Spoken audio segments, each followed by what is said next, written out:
This is why high performance professionals lose their athleticism and their edge. You stop doing what put you in prime state to begin with. So what actually got you there in the first place?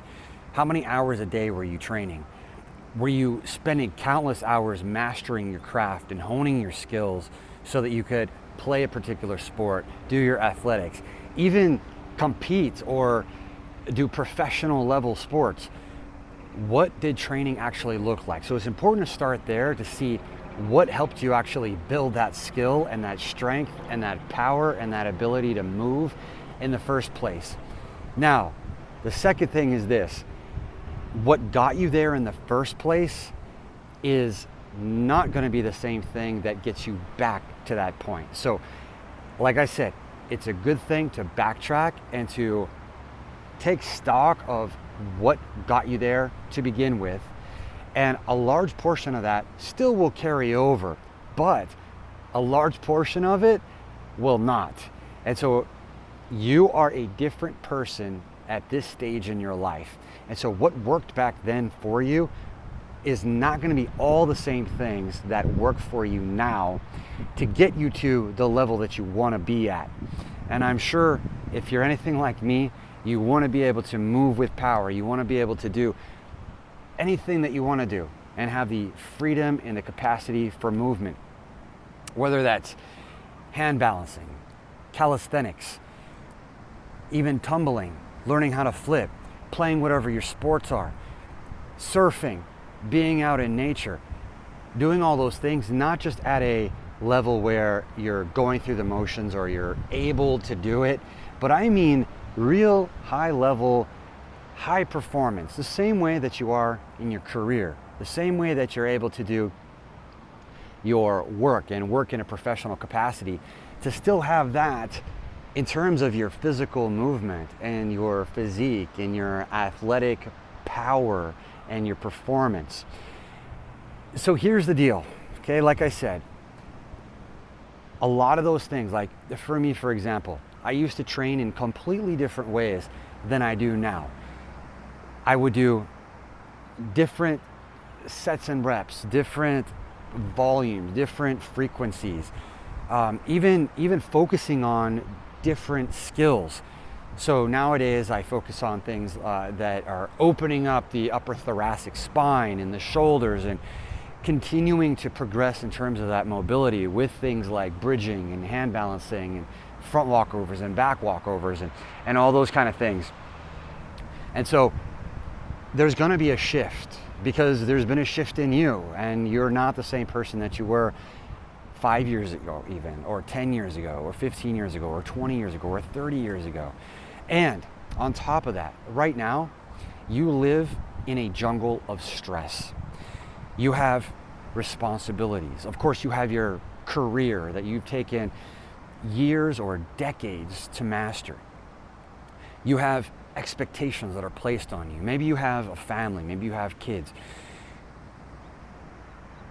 In a lot of other areas of life too, there's a compounding aspect of stress if you don't understand where these are coming from and you allow them to bombard you. So for example, just to be very concrete in terms here, who you surround yourself with will start to inundate you with stress. Their thoughts and their words come into your mind if you're not aware that that is taking place.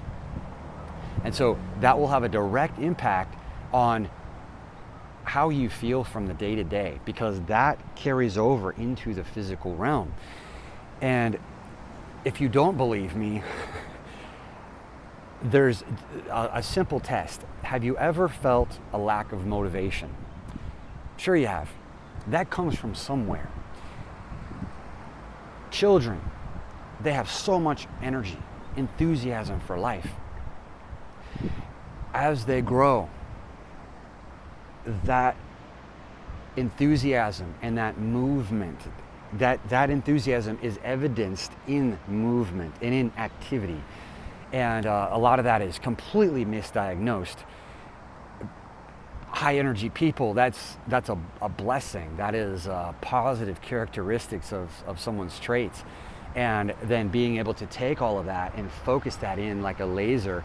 And then that is where you get this super high performance athleticism and strength that carries over to every other area of life.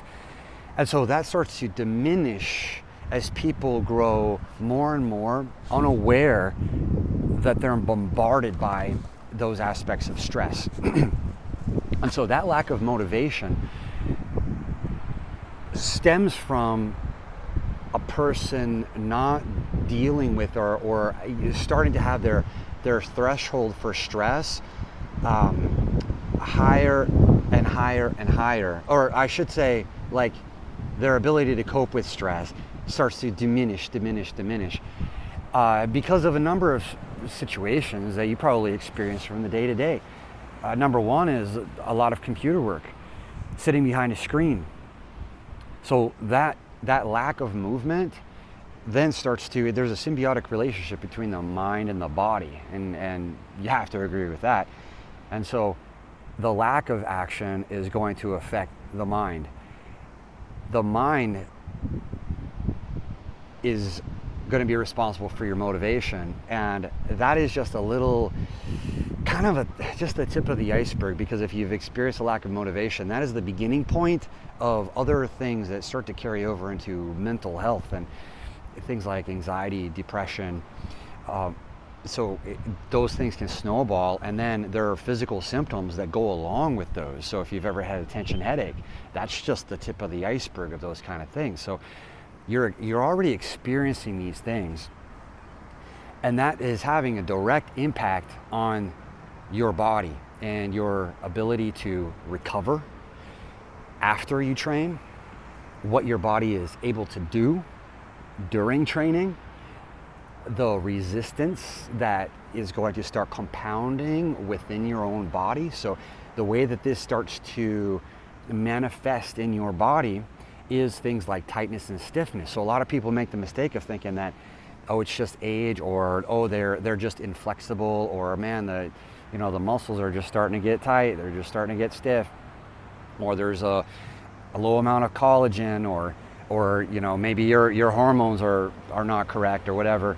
And a large part of this is just the body's ability to handle stress. Stress is not a bad thing, it is a good thing. But you live in a jungle of stress without even realizing it. And so, how to not lose your athleticism and reclaim your edge at this point in your life, maybe you're 30, 40, 50, you have your career, it's high performance, high demanding, you have those responsibilities, you have that stress, and so you live in this jungle of stress. Well, here's an analogy. You must train like you are clearing a path in that jungle. So what do I mean by that? Well, number one, you've got to be okay with being uncomfortable and having some pain. So imagine that you are taking a hike down in the Amazon somewhere, off in some rainforest somewhere, and you're trying to get from point A to point B, from your hotel to the treasure chest of gold. And you've got a machete, and you are working on clearing that path. Now, there is something valuable at the other end, but you've got to be able to get through the things that have been growing up in your own life in order to get to that side. Another way of putting this analogy is like this: clearing out that path, okay, so that you can then see the foundation again clearly, upon which you can start to build new strength, new mobility, new skill.